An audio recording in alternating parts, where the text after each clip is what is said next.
Hello and welcome. Today I'm going to be doing a little bit different of a kind of thing. This is deck building. This will be building. Today I'm going to be building Betor, kin to all. So pretty much I've just been setting aside a whole stack of cards, including 6 right here on top, but I have a whole stack of cards that I've just been setting aside thinking about this deck, and today I'm actually going to decide how I want to build it. Off to the other side, I have a handful of just non-basic lands that will fit the bill. And I also have a stack of cards that I'll do whatnot auctions, mostly with nitpicking nerds. And I just got some cards from them, so I'll see if any of those will be good fits for this deck. And as far as it goes, I've been deck building for years. It's over a decade at this point. And I do have kind of a chaotic approach to it, but I just recently helped a buddy of mine build a deck, so I'm giving him a couple of tips and tricks. And yeah, let's see what we got through auction. Commander creatures you own have, whenever this creature attacks a player, if no player has more life than that player, another target creature you control gets +X/+X until the end of turn, where X is this creature's power. So it's all basing it off of Betor's power, which I am kind of trying to buff. It's a 2-cost enchantment, so that's not even bad to have. I'll consider it. And let's see. I know that it is a dragon. I'm not really focusing dragons specifically. Lurking green dragon can't attack unless defending player controls a creature with flying. That's interesting. Oh, it's in flavor text was saying that it's territorial. That makes its flavor sense. Here we go. Commander Sphere, I'm not sure if I have, so I'll just keep that in there. Blim Comedic Genius doesn't fit the colors.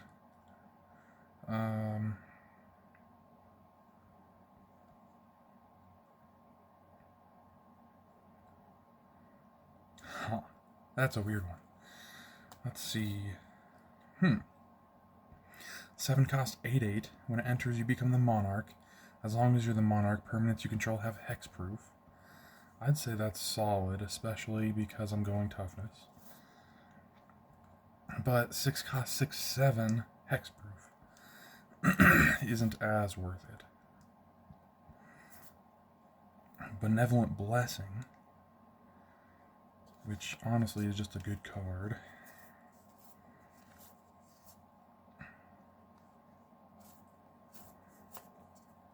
Viscera Seer, also a good card. I don't know if it's going to go in this deck. Probably not. Aqueous Form. Beautiful. I have another great card I'm very happy that I pulled. Dreamtide Whale. Oh yeah. Don't know exactly where it's going to go yet, but stoked that I have it. Okay. I don't think a Cursed Marauder is good fit in this deck. Do have a Marionette Apprentice, which is good. Lion Umbra, +3/+3, Vigilance Reach. Enchant a modified creature, so they'd have to already have one on counters, which I'm kind of trying to do already. Umbra Armor, I think the only thing I kind of am a little bit concerned about is the double devotion to green, but I'll think about it. And as far as that goes, I typically build decks based off of cards that I own. So it's very seldom that I will be going out of my way to buy singles because I just have so many cards. Let's see. I'll typically just run with what I have. And I just saw that I have an Evolving Wilds from the pack and not one in my stack, so got that set aside. Resurgent Belief. This is not going to be an enchantment heavy deck, or not enchantment specific deck, so probably not.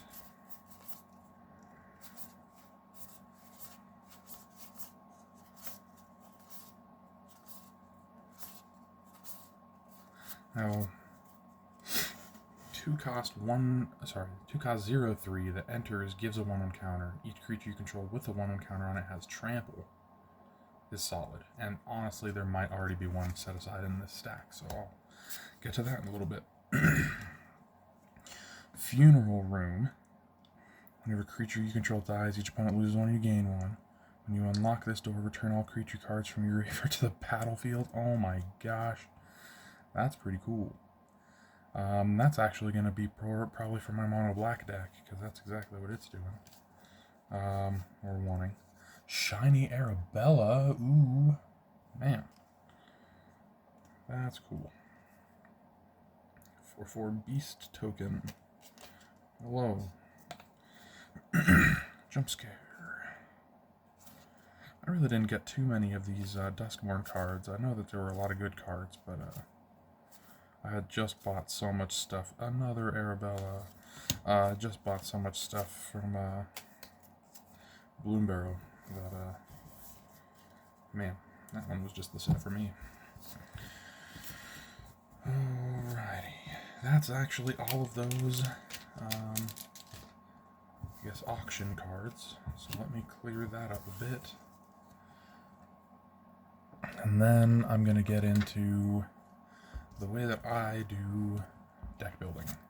So, I have my stack of cards. And this is way too much, which is exactly what I'm looking for, honestly. Need to make some cuts. Need to choose how I want this deck to look. So, I go something along the lines of 1 cost, 2 cost, 3 cost, 4 cost, 5 cost, 6 and up. X costs will typically fall under 6 and up. Sometimes there are instances like, how do you do adventures? How do you do omens with the omens coming out? I will plan on using them for the cheaper one, and so I'll put them with the cheaper one, unless it is something where it's like, no, I'm really only having this in the deck for this part, but late game I can get the other part out or something like that with adventures, for example. So that being said, I know that I don't have that much room on my board, so 1, 2, 3 will be down here, 4, 5, 6 and up will be up here, something like that. So 1, 2, 2, 6 and up, 3, 2, 3, 1, 3, something like this. So I'm just getting my stacks into piles, and once I get them all organized by mana cost, I really just, see, I have a second Dust Shell Crawler, so I can put that over here. And yeah, so I keep going. I'll just kind of decide how I want the deck to look based on, like some of these are looking like they're very 1/1 counter heavy. Arwen is a little bit of a one-time use. Let's see. Colossification is actually one card that I was kind of waiting on to build the deck. So let me just zero on this. Enchant creature. When Colossification enters, tap enchanted creature. Enchanted creature gets +20/+20. I didn't officially read Betor, and this one, because there are 2 Betors, this one is the Toughness Matters one. So it's a 5 cost, 5/7 flying. At the beginning of my end step, if creatures I control have total toughness 10 or greater, I draw a card. Then, if creatures I control have total toughness 20 or greater, untap each creature I control.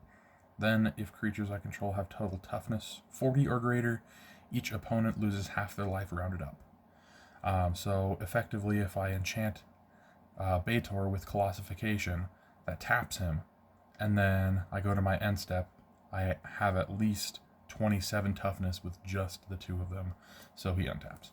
And that is just the first simple thing that I thought of. Come on, thing. There it goes. No, it doesn't. Yes, it does. Yeah, so that's one of the key cards in the deck. One of the Yeah, I guess I could call it a key card. One of the first cards that came to mind when I was thinking of how I want the deck built. Another one. Oop, hold on. You're a 3 cost. There we go.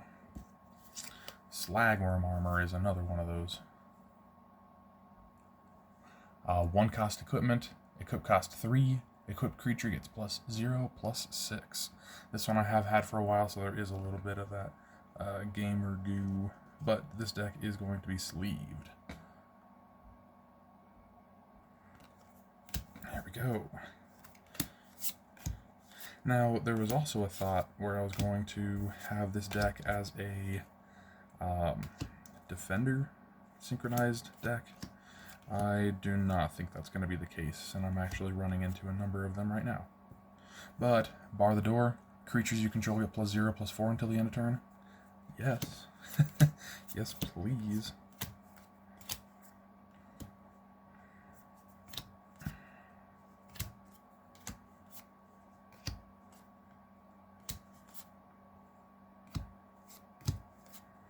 Soul Ring. Good. Yeah. Okay. Just go like that. I actually think I have a many partings in there, so that's good. Thunderous Velocipede is a great one, especially if I am going 1/1 counters. This is each other vehicle and creature I control enters with an additional 1/1 counter on it, if its mana value is 4 or less. Otherwise, it enters with 3 additional 1/1 counters on it. That's a 3 cost. That one's awesome. Alright. So, I've got all of those cards organized. How do I want to do it? Well, I'm noticing that I have plenty of 2 and 3 costs. Also, I should just go through how many cards that I have. I'm gonna initially shoot for 38 lands. That will be 62 non-lands. 1, 2, 3, 4, 5, 6, 7, 8, 9, 10, 11, 12, 13, 14, 15, 16, 17, 18, 19, 20, 21, 22, 23, 24, 25, 26, 27, 28, 30, 2, 3, 4, 5, 6, 7, 8, 40, 53, 54, 55, 56, 57, 59, 60, 61, 62, 63, 64, 65, 66, 67, 68, 69, 70, 71, 72, 73, 74, 75.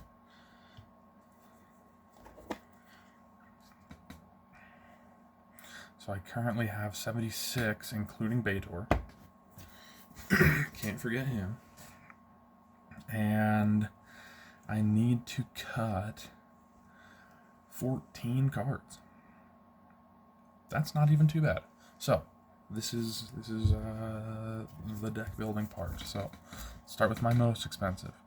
A 6 cost 4/4 flying trample, but for 3 counter target activated or triggered ability from a non-creature source.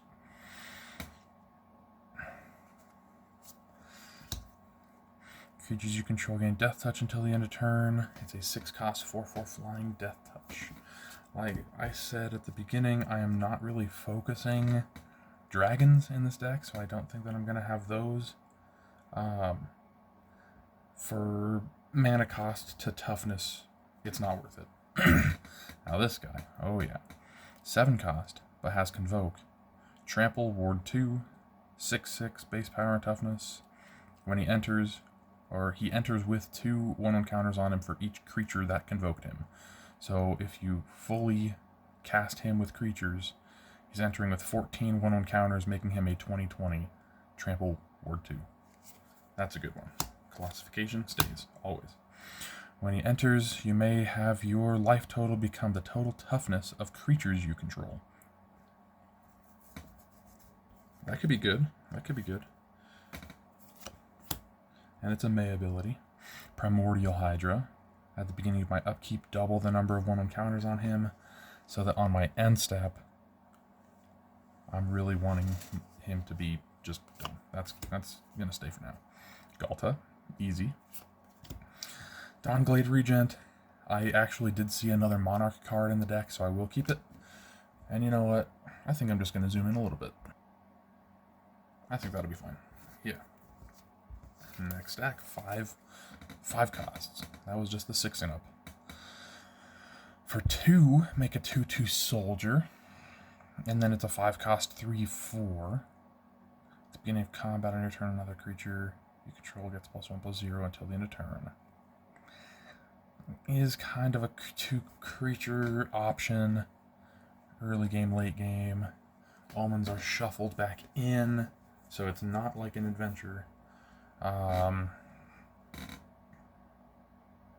For now, I'll keep it. I'll just keep it, and if I need to cut cards in a second, I'll do that. For any number of opponents, destroy target non-land permanent that player controls. I do like Windgrace's Judgment, and I do need some removal, so consider that commander things. Now this one, Fallout card. 5 cost, 2/5, has flash, costs 1 less for each creature that's attacking me, so it can be cheaper than a 5 cost to be a 2/5, which is nice. When he enters, I get an energy for each creature attacking me. At the beginning of combat on my turn, I may pay 3 energy. You know what, I'm just going to take him out. I'm not planning on doing energy, sadly enough. I think that the cheaper than 5 cost 2/5 is a good idea, but other than that, let's see, 5 cost. First one, target creature you control gains indestructible for as long as you have this enchantment. Return target creature from your graveyard to the battlefield. Up to 2 creatures you control gain lifelink. Nothing about that is toughness. It's a cool card, but for a different deck probably. There we go. 5 cost, 5/9, Island Walk. When he attacks, exile it, return it to the battlefield under my control, tapped and attacking at the beginning of the declare attacker step on my next turn. What a mouthful. I could just have him not attack and be 9 toughness. Cool. So far, I'll just say 1, 2, 3, 4 cards have been cut. So 1, 2, 3, 4. I need 10 more cards cut. Teeming Dragonstorm. I already mentioned I'm not going dragons. Wingmantle Chaplain is Chaplain. This is a defender card. I really do like the card. It's a 0/3 defender, but it is a 4 cost. Whatever. When he enters, create a 1/1 bird creature token for each creature you control with defender. I'm not going defender in this deck. I decided. Whenever another creature with defender enters, you create a 1/1 bird. So this one is a really good card, but if I'm not going defender, it's not the best. Revival of the Ancestors. For 4, I make 3 1/1 spirits. That's great. Second one, distribute 3 1/1 counters. I think that I am going to be going 1/1 counters. Creatures I control gain trample and lifelink until the end of turn. You know what? I will keep that, and that's one of the new ones. I think that works. Because by the second turn, that's at least 6 toughness for 4. I like that. This one's a defender card. Now this one's a 0/6 for 4. Has defender, but that doesn't exclude it from the deck. For 2, it gains indestructible until the end of turn. It's not doing enough. Alright. Mowu. Specifically, if 1/1 counters would be put on Mowu, that many +1 1/1 counters are put in it instead. I like it. Arasta of the Endless Web is interesting. Whenever an opponent casts an instant or sorcery spell, create a 1/2 green spider with reach. It itself has reach. Just so far, since I have said that I'm not going dragons, I don't have much flying, or won't have much flying, besides the commander and a couple others, so I will keep Arasta. Arborea is actually one that I'm thinking I might keep, but it's a little bit weird. Creatures can't attack a player unless that player cast a spell or put a non-token permanent onto the battlefield during their last turn. Maybe this one would be for like a Bide Your Time deck, or something of the not wanting to be attacked. Almost like a Bumbleflower thing, but creatures can't attack a player unless that player cast a spell or put a non-token permanent onto the battlefield during their last turn. which should be happening consistently. It's happening consistently in this deck, so I think that it'll be out. Court of Grace, that's my other Monarch card. I'm going to keep it. Makes me either spirits or angels. Now this one is interesting. I'm trying to go for big toughness. Welcoming Vampire, 2/3. Whenever one or more creatures with power 2 or less enter the battlefield under my control, I draw a card. Only once each turn. It is nice. I don't know how consistently it's going to happen, but I think for now I'll keep it. Thunderous Velocity, keeping it. Cloud Key, this will be a creature-heavy deck. I'll keep it, but I'm on the fence about it. Felithar, Dawn of the Abzan, 3/3 for 3. When he enters or attacks, you may sacrifice a non-land permanent. When you do, put a 1/1 counter on each creature you control. Let's keep it. Jade Orb of Dragonkind. I did think about it. 3 cost, taps for a green, only for dragons. No. 3 cost mana rocks are just a little too slow for me. Slow nowadays. Inspiring Call. Draw a card for each creature you control with a 1/1 counter on it. Those creatures gain indestructible until the end of turn. So that, I'm planning on having 1/1 counters on each creature I control, like I was just showing with that other card, or just on numerous creatures I have. Inspiring Call is just great to refill my hand once I'm there. Zhang is not only a way to put on 1/1 counters, but each creature I control with a 1/1 counter on it can tap for 1 of any color. Skirmish Rhino, gotta have that Rhino. Surek, Elusive Hunter. This one, I guess it is interesting, but I'm not sure that I'm targeting my creatures with spells I control. Sometimes I am, but other times it's just like, hey, these effects are giving them 1/1 counters, rather than just me directly giving them. Anyways, 4/3 for 3. Trample. Whenever a creature I control becomes a spell... creature I control, or a creature spell I control. There we go. Becomes a target of a spell or ability an opponent controls. Draw a card. Okay, so I was reading it a little bit backwards initially. Whenever a creature I control or a creature spell I control becomes a target of a spell or ability an opponent controls, draw a card. That's just a little bit more protection. I like the art. I'm going to keep it. Bar the Door. Good. Now, 3 cost 2/2. Commanders you control have Menace, Death Touch, which would make him a flying Menace, Death Touch. I kind of like that. I'll keep it for now. Arwen, 3 cost, enters with a indestructible counter. For 1, I remove an indestructible counter from her. Another target creature gains indestructible until the end of turn. Put a 1/1 counter and a lifelink counter on that creature, and a 1/1 counter and a lifelink counter on Arwen. I think that for the reasons I was going to keep her, it's kind of nice. Weathered Sentinels, definitely staying. 2/5 Defender, Vigilance, Reach, Trample. When it can attack players who attacked me during their last turn, as though it didn't have Defender. Whenever it attacks, it gets +3/+3 and indestructible until the end of turn. So on my turn, it's just a 2/5 solid blocker. And if it attacks, it's going to be a 5/8 indestructible Vigilance, so it's not even tapping. And it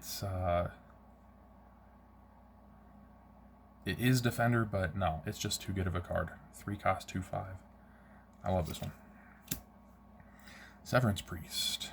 3 cost 3/3 Death Touch. When it enters, target opponent reveals their hand.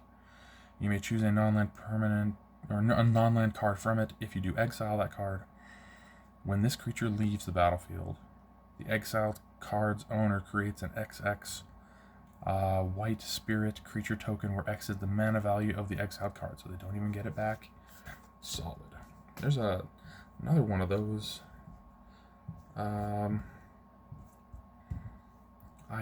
I can't. Oh no, that's not from hand. It's from non-land permanents, but I don't know if I have that one. Lovestruck Beast. I'd say a 3 cost 5/5 is solid, and it's an adventure. So for 1 green, you get the 1/1, and then for 3, you get a 5/5. Solid. Retrieve. I need a little bit of that in here. Veteran Beast Rider. At the beginning of my end step, untap each creature I control. Now this one's great but that's what I'm trying to do with Betor, right? I mean, it is good to have a little bit of redundancy, but 3 cost 3/4. I'll keep it for now. Inspiring Call. I already have. This is just the Fallout art.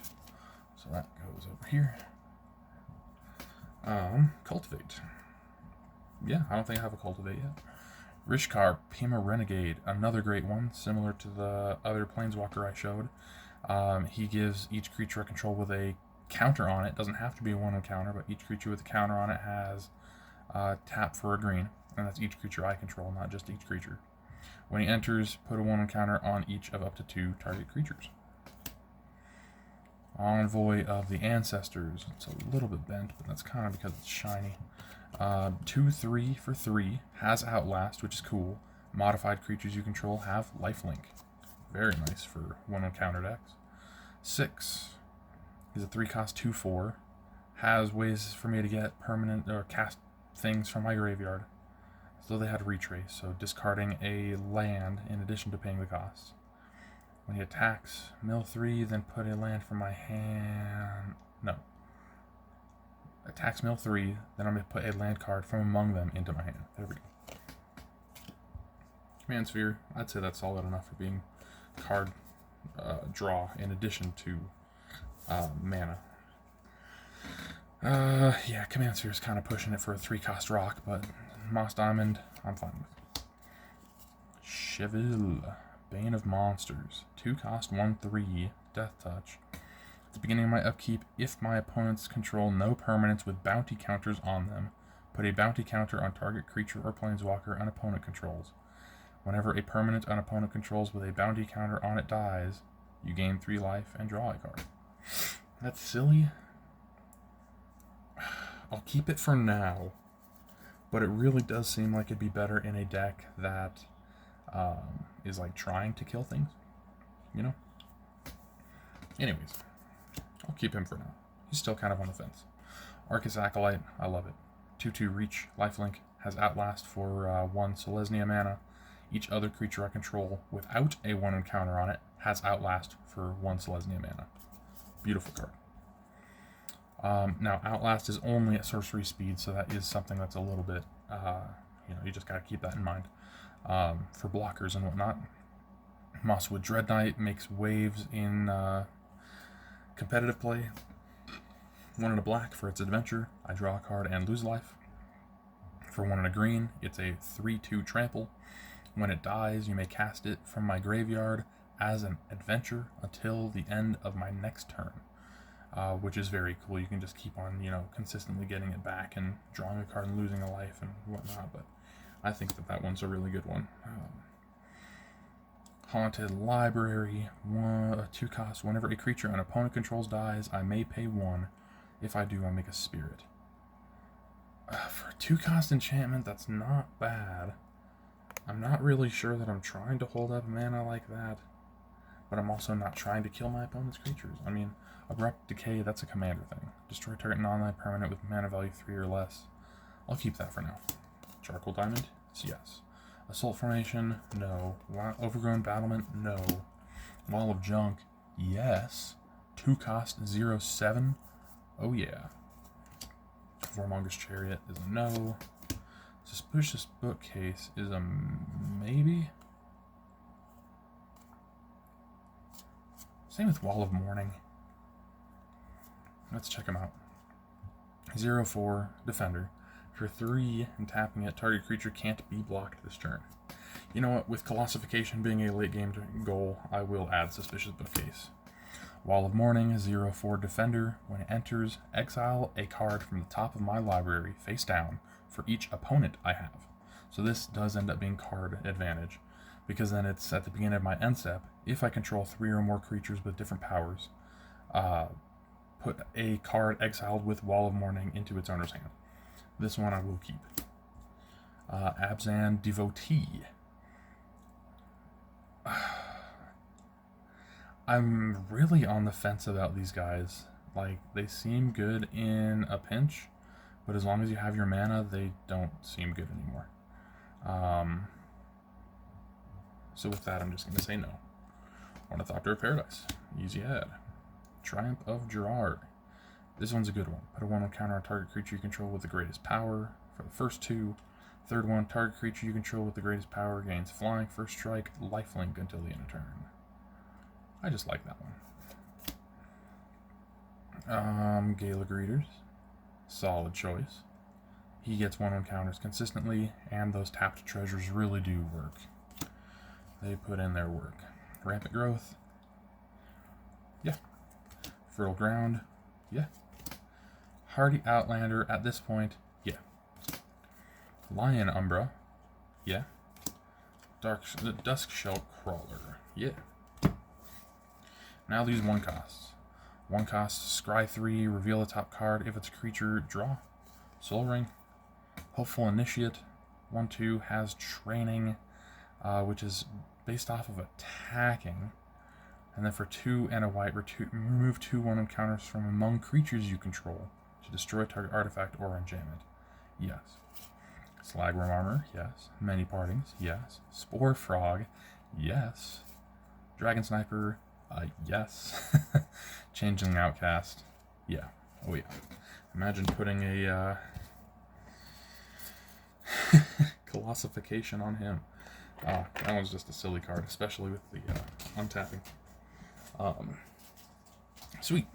Now I know that I have taken out plenty of cards. Let's count it again. 1, 2, 3, 4, 5, 6, 7, 8,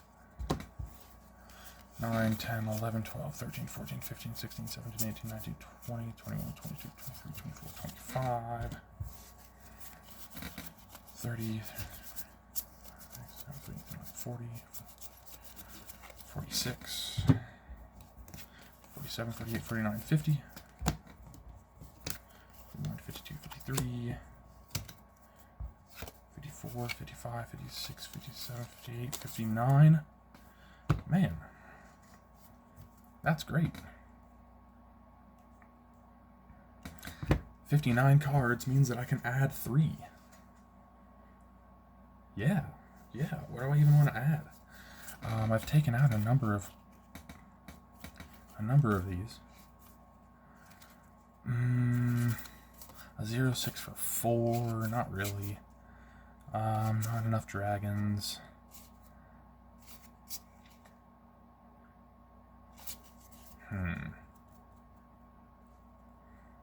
Well, let's see.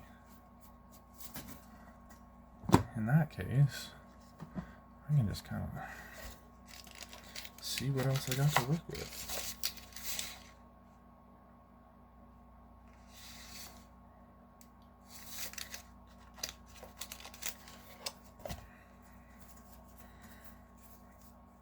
Let's see. This is just kind of, let's see, cards that I had before, cards, other cards. Not this deck. Astarion's Thirst, I'd say is actually pretty solid for this deck. So that's up to 60 cards. Just gotta find 2 more. Farseek I thought about, but I don't have any of the cool lands. No triomes. And none of my non-basic lands are, forest, plains, or forest swamps, or plains, swamps.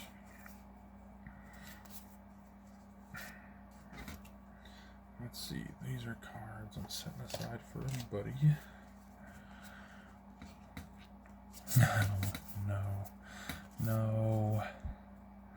No.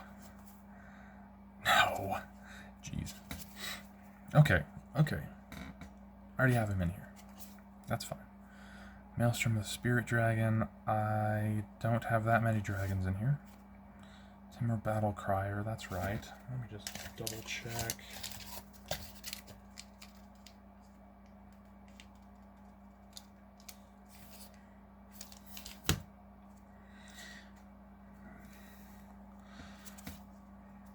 Now this one I was still considering. 4 cost. Search for 2 basic lands, put them on the battlefield, tap, then shuffle. When a dragon enters, return this enchantment to its owner's hand. It's just so pretty, but I'm still a little bit not sure about that cost. I don't know, 4 cost to get 2 mana, I guess, or 2 land, I guess. 2/2 flash first strike. Whenever another non-token creature I control dies, Chander's 2. Let's see.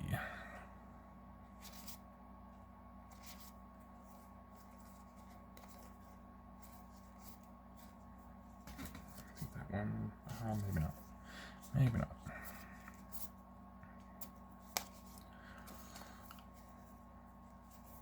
Man, this is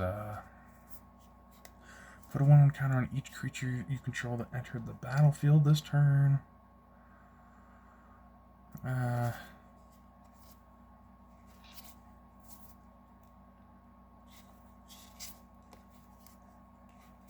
Jeez.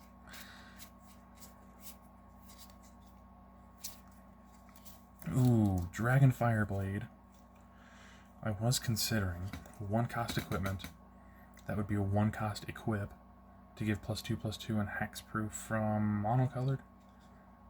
I'll keep that. 61. And if I don't have another, yeah, there's another Surak, a couple of rooms. I think I have an idea for the last card it's going to be. It's going to be from one of these. From Thunder Junction. This will be the Lumbering World Wagon. Power is equal to the number of lands you control. When he enters or attacks, I may search my library for a basic land, put it on the battlefield tapped. I think that that's the one that I want.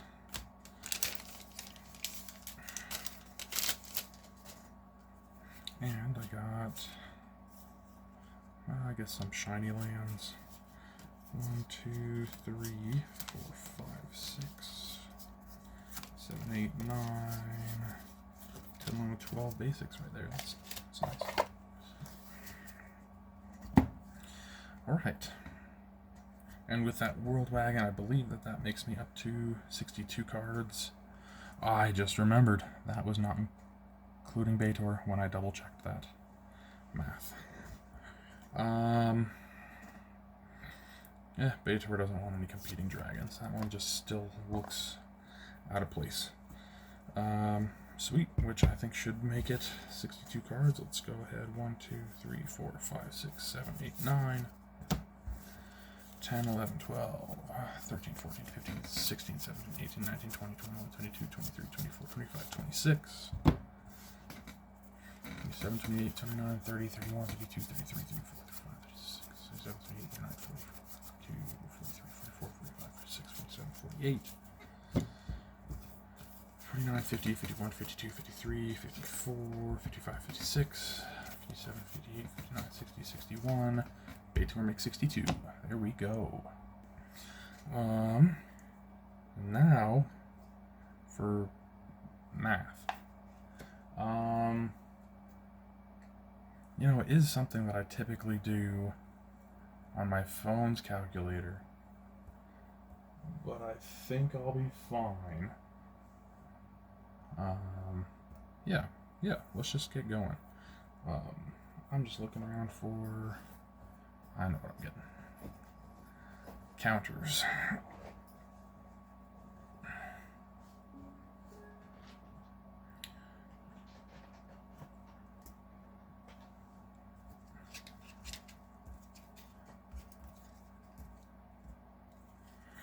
Okay. That should be fine. Karn will be for green, food will be for black. No, Karn will be black, food will be green, night will be white. White night, green food. Blarn. Okay.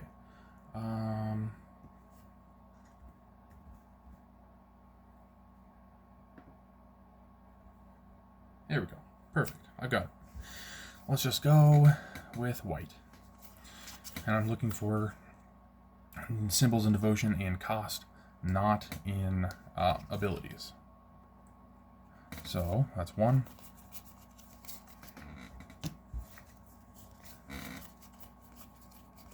2, 3, 4,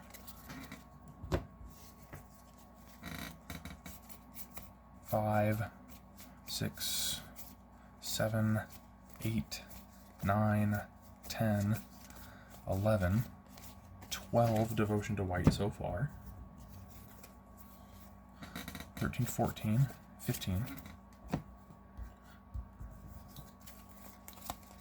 16, Betor makes 17. So 17 white mana symbols throughout all of them. Now let's go on to green.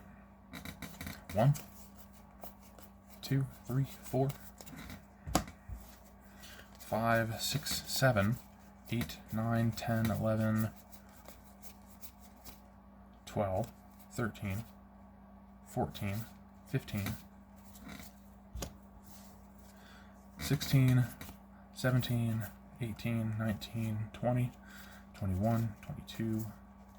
I won't count the double unless it's different. 23, 24, 25, 26, 27, 28, 29, 30, 31,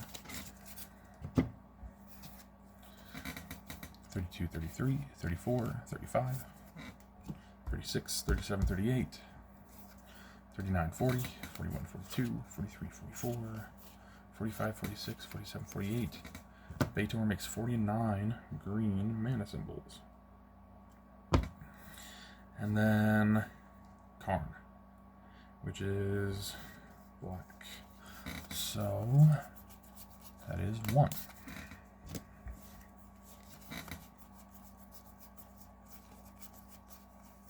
2, 3, 4,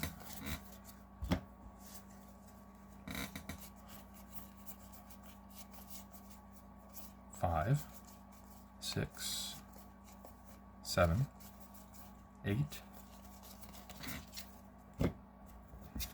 9, 10, 11, 12. Betor makes it 12. So, here's my math.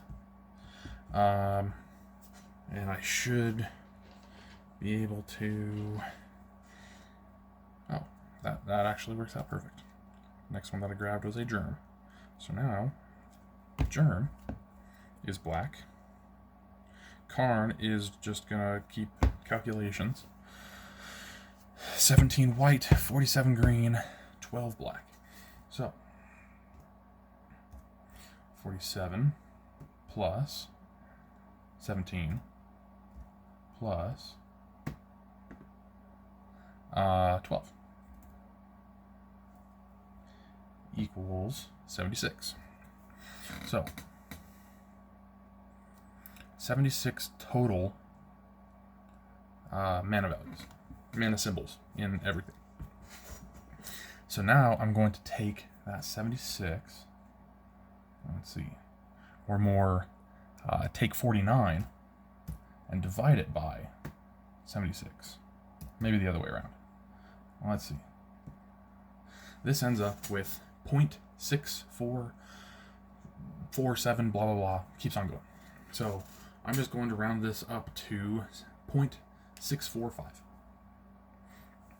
And if you want to see this whole big calculation, something like that. So I'm going to take that number, and actually I'm going to hold off on that. I'll say 0.645.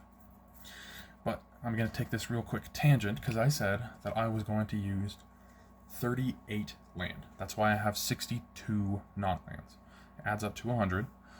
But this is 1, 2, 3, 4, 5, 6, 7, 8, 9 non-basic lands. So that is the 38 minus 9, which leaves 29. So 29 non-lands in the deck. I take this 0.645 and multiply it by 29, which gives me 18.7. So, as far as green is concerned, I can have either 18 or 19 land. And since it's 0.7, I'm going to have it a little bit closer towards 9. So that is a little bit crooked on purpose. Now, let's go clear. Let's do this again, because I have 76 total. Let's go 17 divided by 76. 17 divided by 76 equals 0.2236, blah, blah, blah, blah, blah. And I will take just 0.224, just rounding up, 0.224, and I'm going to multiply that with the 29, because that's the number of lands we're shooting for. So 0.224 times 29 is 6.496. So with this one, I'm going to have either 6 or 7, and it's right in between. So either 6 or 7 planes in the deck, which I could do just the rest of it by mathing that out, but both of those are kind of in between numbers. Let's see what this is. So 12 divided by 76 gives me 0.15789, blah, blah, blah, blah, blah. So I'm going to take that and go clear. Let's see, what was that again?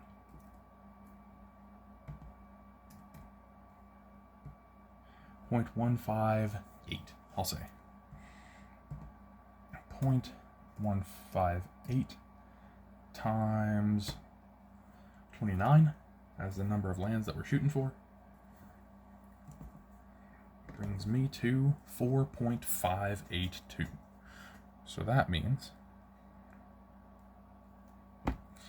let's see, if I rounded up in all of these, it would be something like 5 plus 7 plus 19. 5 plus 7 is 12. Plus 19 would be 20. That'd be too much, wouldn't it be? So that means, let's say, since I have so many forests, I'll round that down even one more. Say there's 17 of those, 7 plains, 5 swamps. So now that's 5 plus 7 is 12, plus 17 is 29. Bam. So, as far as that goes, just gotta find my lands. 1, 2, 3. That's 1, 2, 3. 1, 2, 3. That's a fourth. There's that. Which means I just need one more swamp. I need quite a few more forests and just a couple more plains. When we're about to shuffle it up, sleeve it up, see how she runs. Okay, are these all organized though? Looks like it. Looks like it. Old lands. Heck yeah. That is 1, 2, 3, 4, 5, 6, 7. Next is forests. That is 1, 2, 3, 4, 5, 6, 7, 8, 9, 10, 11, 12, 13, 14, 15, 16, 17. And one swamp. Here we go. Now I will kind of randomize it beforehand. So let's keep these separate for now. I typically will just take all of these piles, just kind of shuffle them up, keep them face down. I don't really need to know what's where and why. it is something where I'm trying to get all of these mana values, because it's like I've been separating it 1 through 6 plus. I really should not have them organized by mana cost. That would mess me up if I'm drawing a hand entirely of 5 cost things. But now this is, I think, my 1 costs and my 5 costs. So I'm just gonna make sure that before I shuffle, they're all kind of intermingled, all mixed together, all more or less randomized. Definitely randomized for me, but let me just go ahead and do that. Next in sizes would be kind of these two. Too bad. Let's go like this.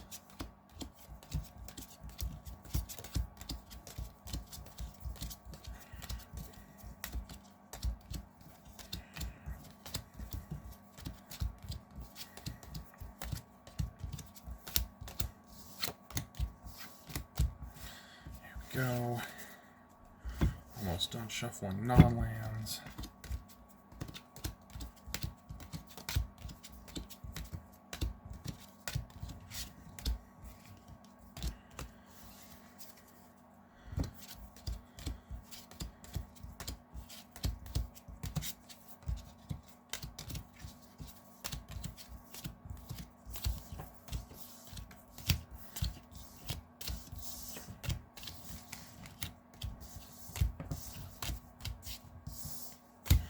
Go. That's all of those like that. Now I have 3, 4, 5, 6, 7, 8, 9 non-lands. Or sorry, non-basic lands. Here we go. I'm gonna mix these together with these.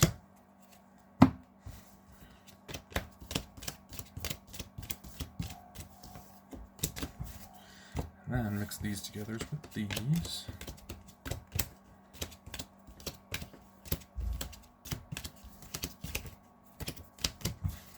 There we go, that's a bunch of shuffled lands. Now let's shuffle these lands even more.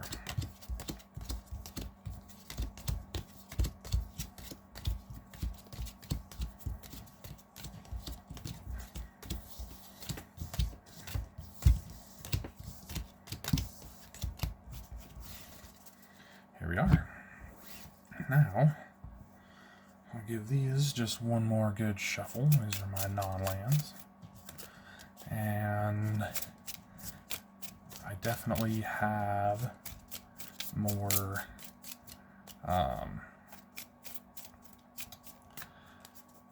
sleeves for this. I actually have those set aside somewhere. And I also, just as far as this kind of shuffling method, I have more lands. So I can't just go like 1 and 2. I have to... I've done this for a while. If you couldn't tell, I've done this for a little bit.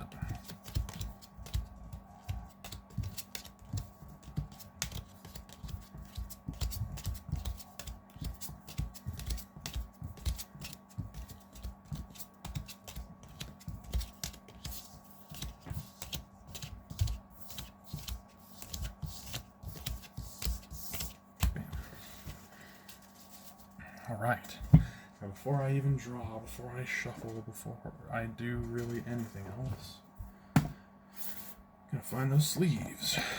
Got them. So, like I was saying at the beginning of this video, I got cards from auction, and that was Nitpicking Nerds that did the auction. One of the things that I won from auction is some of their custom sleeves, and you just gotta enjoy these with me. So their main hosts are BZ and Mia Largo, and this is their cat Amber with the head cone on. But look at BZ. Oh, it's such poor Photoshop, but I love it. Anyways, he puts the BZ in Abzan. Oh yeah. These are such silly sleeves. and I just got them, so why not use them?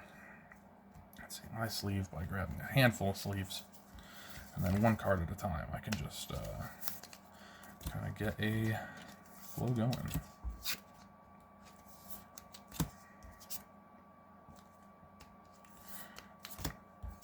All right, yeah, I'm happy with how this deck goes or is looking. Nothing too optimized, but from what I was seeing, if I had to make any guess on future changes, it's probably going to be just making it more of a 1/1 counter synergized deck. If I had ways to maybe more consistently put 1/1 counters on each creature I control, which I know that there's a creature that's like 3 and 2 white that does that on my upkeep, which is pretty nice. Because if I can, and then maybe at the same time getting a number of creatures. Let's see, that is Thundering Velocipede, Thunderous Velocipede. A little bit bent, that's okay.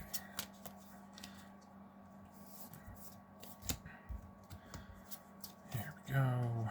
Or I could see myself doing some changes like creatures that, or maybe landfall effects that make creatures. How about that? Not necessarily landfall. What's the other big guy? Whenever he gets a 1/1 counter, I make a beast or something like that. There's some things that I could put in here. Just thinking about it now, but no, as far as the cards that I had set aside and just getting it into a deck, building it into a deck, seeing how it runs, I think that was kind of my main goal.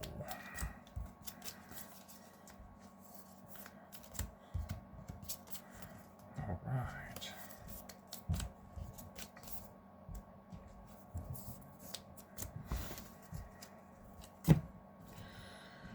Also thinking about it, I'm not sure how many of those non-basic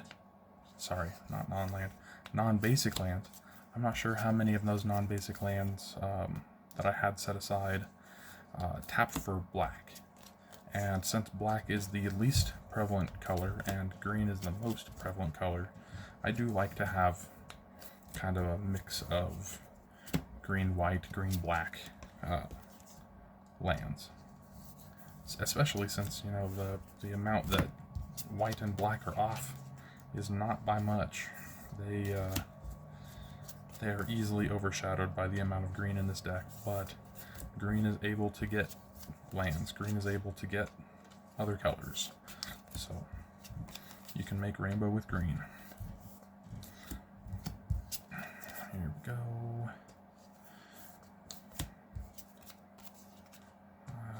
Don't even think I'm halfway through. Whatever. You're just watching me put on sleeves. And talk. That is if you're watching. I've definitely imagined my videos being something that you could just put on in the background. Especially while doing something like I'm doing. You know, me personally, I'd have something like this on the background while I'm doing exactly what I'm doing.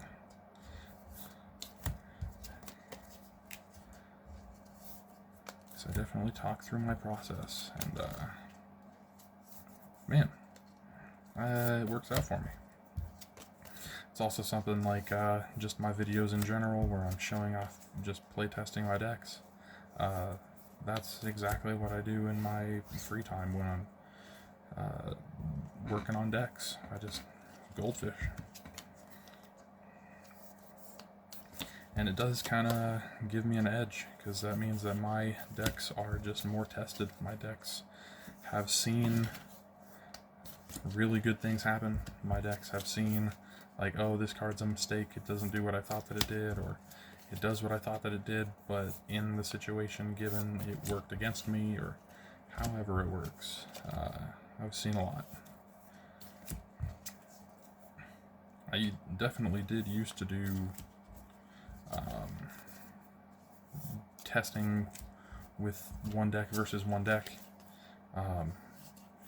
And there are still kind of benefits to that, but I really do think that when I'm testing them just by themselves, goldfishing them, I get to find out what I'm looking for. Problems in the deck. I really find those out quicker goldfishing rather than a 1v1. Also, some of those times it's just, hey, that happened in a game on my game night. Gotta keep that in mind, or switch it, or whatever.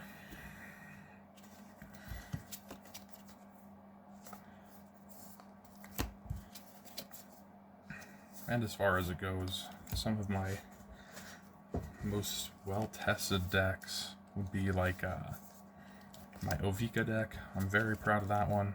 I think that it's the closest one that I would say is what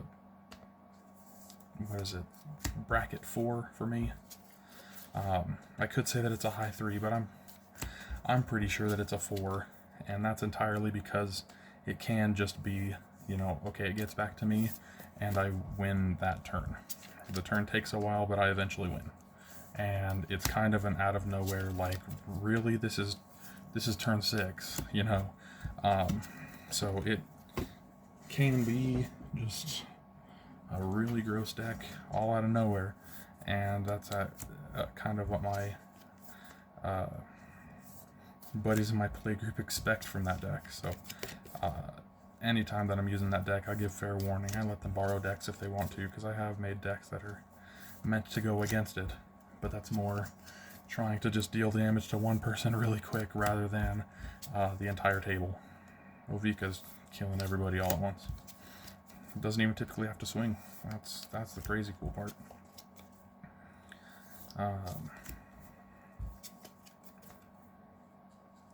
Yeah. But I've made so far Balin the Haymaker, Kadira Collar of the Small, and Light Paws. I think that's Light Paws Emperor's Voice, something like that. Anyways, those 3 decks are pretty solid to take down Ovika. If that was their goal, is to take down Ovika, they definitely could. That being said, Ovika is not helpless to those decks. It makes it more of an even playing ground, and that's just of decks that I have. I bet there are plenty of decks out there that can school Ovika, but then get schooled, something like that. It happens. That's what I love about Magic. I don't really feel like there are any unbeatable decks, and that's just keep on getting mine to be better. Not unbeatable, just better. Can't go unbeatable. Or maybe you go undefeated, but there are ways. And if there aren't, they'll make them. Let's see, 1, 2, 3, 4, 5, 6, 7, 8, 9, 10 extra sleeves. Heck yeah, go Dragon Shield. Alright. Now, let's put these back.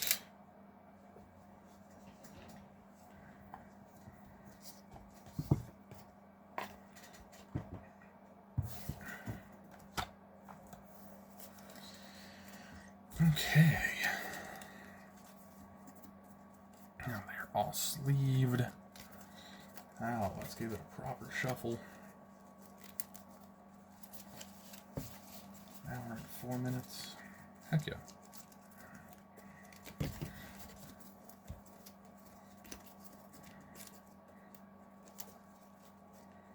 I am happy just with the amount of draw that this deck can have, but it is something where I'm still a little bit on the fence about maybe the versatility of how it draws or how it gets card advantage, because one of the ones is like, okay, Wall of Mourning, I'm playing as if I have 3 opponents, so I'm going to be eventually getting the top 3 cards of my library as card advantage. But then there's things like, which one was it?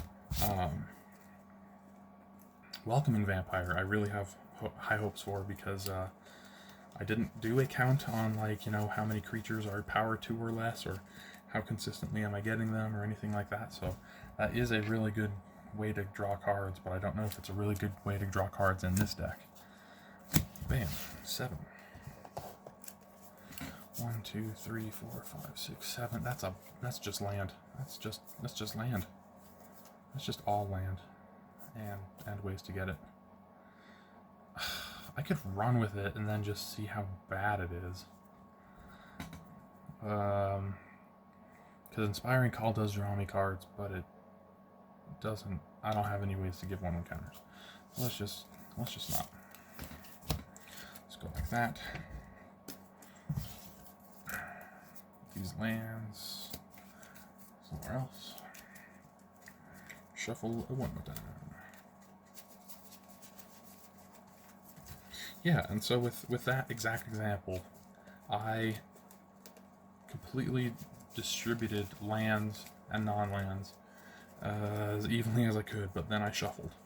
I don't care, personally, I don't care like that I distributed the lands evenly, because I hadn't even shuffled yet. It's like, yeah, that's before my shuffle. That's all deck building.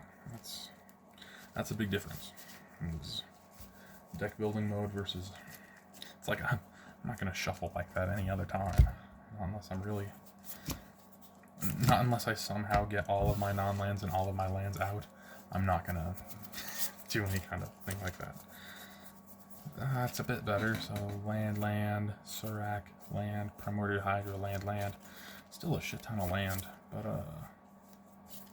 we'll run with it. Let's go for it. Ooh. Let's use this die. Turn 1. Draw. Okay. Command tower. Go to turn 2 and draw. Funny. Let's go with a forest. I will tap the forest for 1 and play Soul Ring, which I literally just drew into. And then the Soul Ring for 2 and a green for Surak, Elusive Hunter. Let's go to turn 3. If I had that Soul Ring in my beginning hand, I would not have I wouldn't have done what I'm doing. Let's go plains. And let's go 1, 2, black, green, white for Betor, Kin to All. That's a 5/7 flying. That means end step. I have 7 toughness, 3 toughness. So since I have that 10 total toughness, I draw a card. And then next turn, turn 4. 1 tap, upkeep, draw. Okay. Let's go.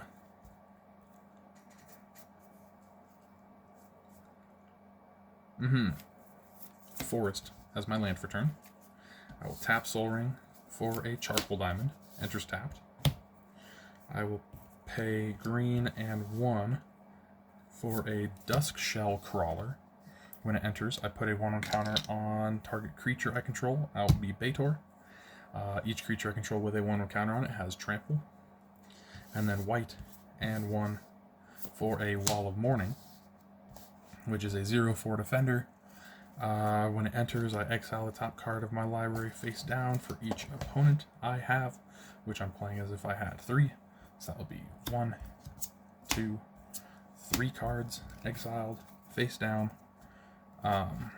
with Wall of Mourning. And currently, I have Coven with 0 power, 4 power, 6 power. That's 3 different creatures with different powers.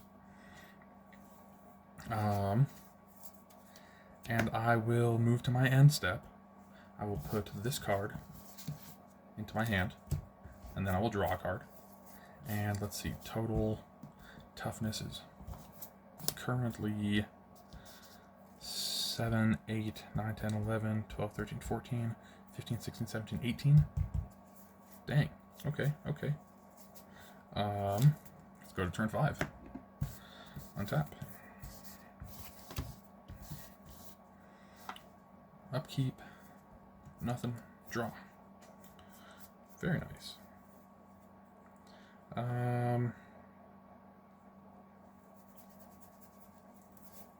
Yeah. I think that's the good one for this turn. Let's go Sungrass Prairie as my land for turn. I can tap 1 and it to add a green and a white. Let's see. This is Soul Ring and my Charcoal Diamond. Let's just condense a little bit. I am still zoomed out like that. Cool, cool. Let's put Betor up there. How about that? Here's what it's going to be. Soul Ring for 2, and this Forest for green for Cultivate. I don't see any swamps on my battlefield. I'm still getting black mana just fine, but I will get this swamp to the battlefield tapped. And I'll go with forests, because it's a green heavy deck. So the swamp enters the battlefield tapped. The forest will go to my hand.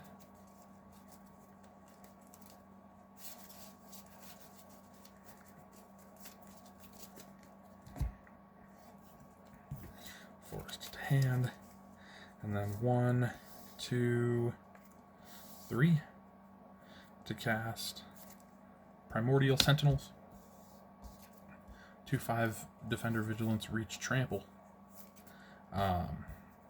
Currently my toughness is 8. That would make it 13, 14, 15, 16, 17, 18, 19, 23. So let's go ahead and go end step. Well, I could swing with a freaking 6/8 Flying Trample. That's definitely something I could do. And then end step, that will be draw a card, put this exiled card into my hand because of Coven, and then untap each creature I control. And then turn 6. Untap, upkeep, draw. Okay, let's go land for turn. And then green, green, and 1, 2, 3, 4, 5, 6, 7, 8 to cast Primordial Hydra, where X is 8.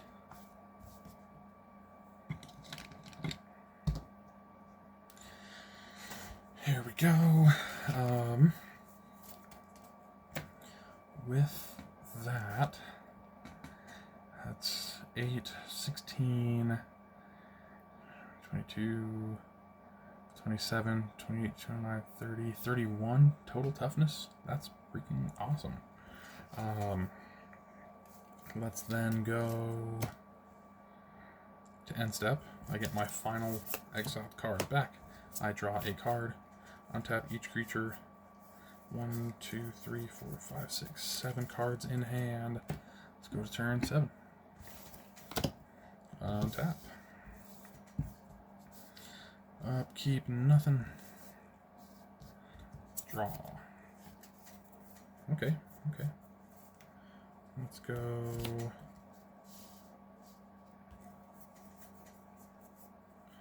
1, 2, 3, 4, 5, 6, 7, 8. 6, 7, 8, 9, 10. Dang.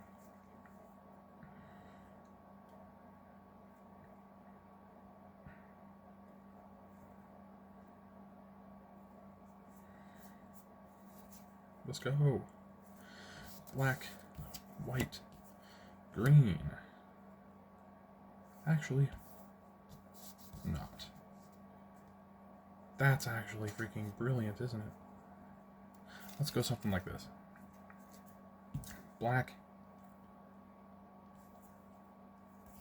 and 1.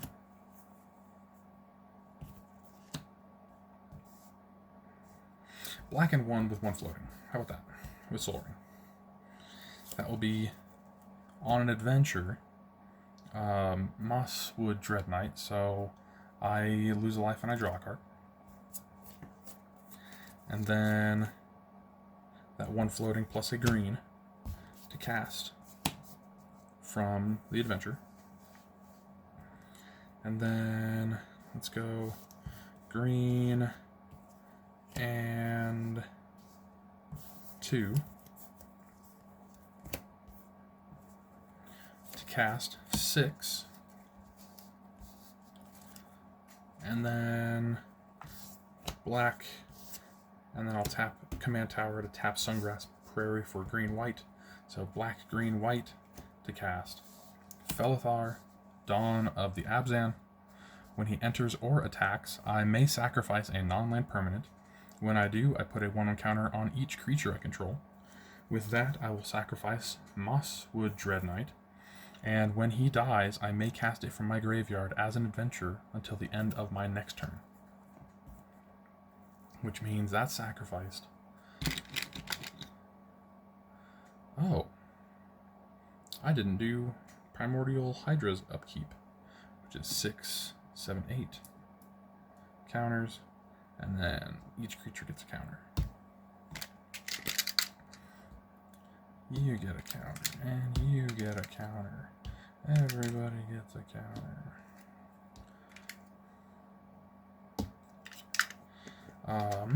That being said, each creature I control has trample because it has a 1/1 counter on it, which makes Primordial Hydra 6/12 a 17/17 trample.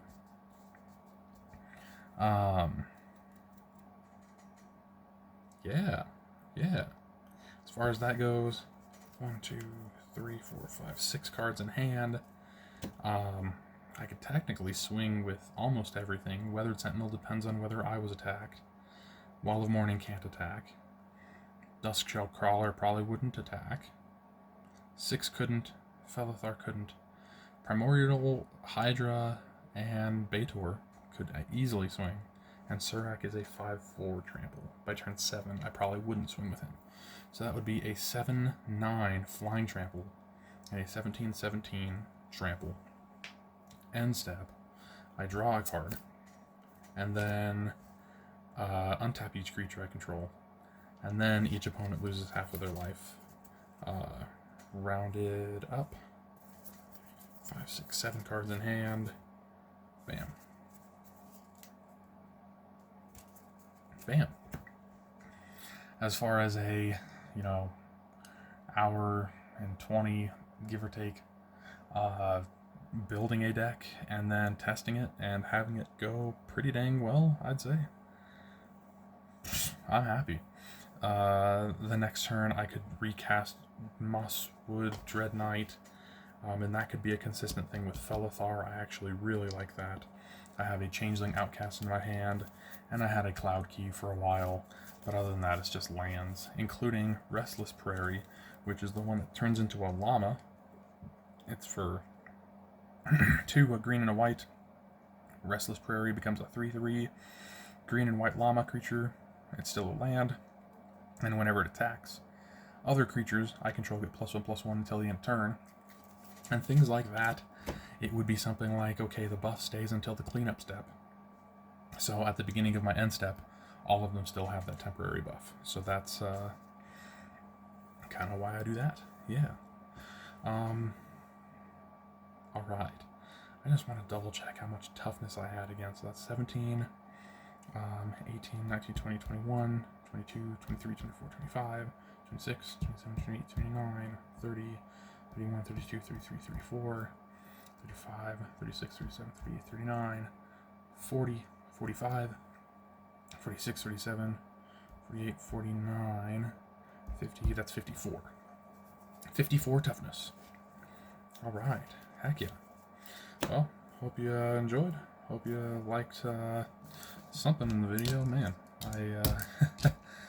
I have been building decks for a while, and if you learned something, I'd say that's freaking awesome. And if that's all things that you've just seen before, well, at least I'm consistent. Heck yeah. Hope you guys have a great rest of your day. I know that I'm just starting out mine, and don't know about you guys, but today's my Friday, so hoping that if I can get a I don't know. I'm still working on my setup. I can completely agree. You guys can't see like these part of my board. Like here's my thumbs, and I just wish I had a little bit more. I don't know, height. A little more, yeah. I do have a phone stand, but man, it's not quite doing what I want it to. I'm still working on it. Either way, you guys have a great rest of your day, and I'll see you next time. Later.